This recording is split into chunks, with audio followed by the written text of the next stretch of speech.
महामारियों के इस दौर में अपने भविष्य के लिए क्या हम बिना इंजेक्शन वाली इम्यूनिटी को डेवलप करने के बारे में सोचना चाहेंगे?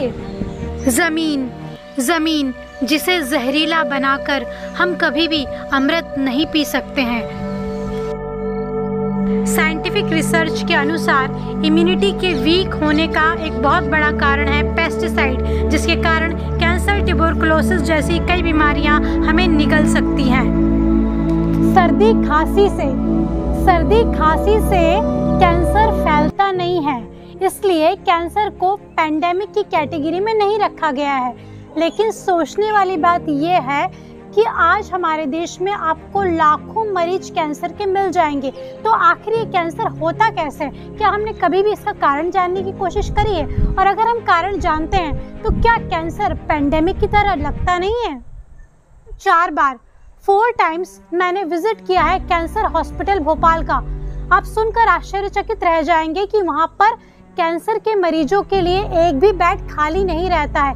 चाहे आप यंगस्टर्स के वार्ड में चले जाइए, चाहे आप बच्चों के वार्ड में चले जाइए, लेकिन कैंसर को पेंडेमिक की कैटेगरी में रखा नहीं गया है। तो क्या इसका मतलब ये है कि जो सर्दी खांसी से फैलता है सिर्फ उसे ही हम पेंडेमिक मान बैठे हैं?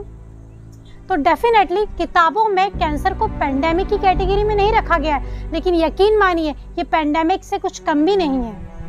बहुत सारे नॉन वेजिटेरियन लोग ये सोचते हैं कि वेजिटेरियन फूड में पेस्टिसाइड का लेवल ज़्यादा होता है और पेस्टिसाइड की वजह से वेज फूड को वो इग्नोर कर सकते हैं और नॉन वेज ले सकते हैं। लेकिन बेवकूफ़ी वाली बात ये है कि जितने भी एनिमल्स हमारे वेज फूड को खा जाते हैं, या फिर बोलना चाहिए कि जिस घास फूस को खाने के लिए एनिमल्स मैदानों में छोड़े जाते हैं, उन्हीं एनिमल्स को जब एक नॉन वेजिटेरियन पीपल खा लेता है तो उसके साथ में पेस्टिसाइड भी अंदर चला जाता है। इसलिए आप गलतफहमी में मत रहिएगा।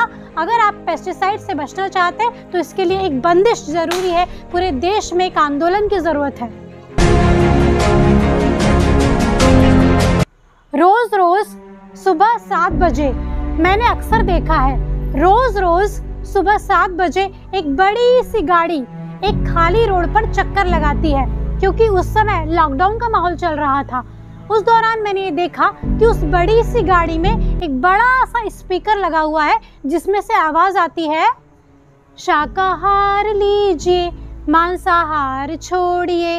अब बताइए, जैसे ही स्थिति कंट्रोल में आती है, जैसे ही कोरोना की कंडीशन कंट्रोल में आती है, वैसे ही लोग फिर से नॉनवेज खाना स्टार्ट कर देते हैं।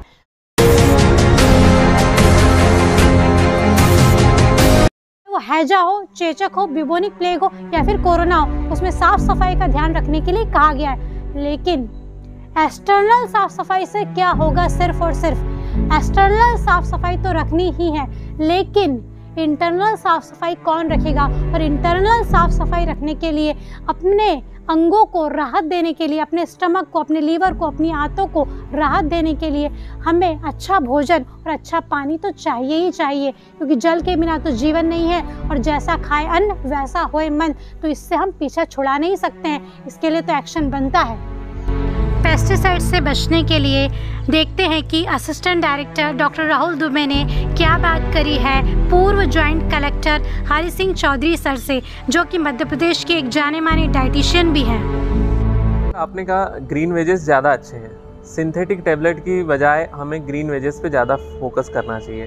लेकिन सर आज का जो माहौल है, जो पॉल्यूशन भी है, साथ साथ सॉइल पॉल्यूशन है, पेस्टिसाइड्स यूज़ होते हैं, फर्टिलाइज़र्स यूज़ होते हैं, वो भी ग्रीन वेजेस को प्रभावित करते हैं। तो सर उसके बारे में आप क्या कहना चाहेंगे?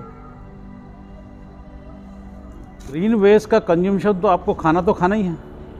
आप अगर टैबलेट ले रहे हो तब भी आपको खाना खाना है, नहीं ले रहे हो तब भी खाना खाना है। दूसरा यह है कि ग्रीन वेज में जो पेस्टिसाइड्स यूज़ हो रहा है उसको हम मिनिमाइज़ कर सकते हैं। पानी, नमक के पानी में उसको धो करके सब्जियों को, दूसरा मीठे सोडे के पानी में हम धो करके उसको थोड़ा न्यूट्रलाइज कर लें, फिर साफ पानी में धो लें। दूसरा क्या है कि जो ग्रीन वेज का जो बेनिफिट है वो बहुत ज़्यादा है इस तुलना में कि थोड़ा बहुत पेस्टिसाइड्स अगर हमारे बॉडी में जाता है तो।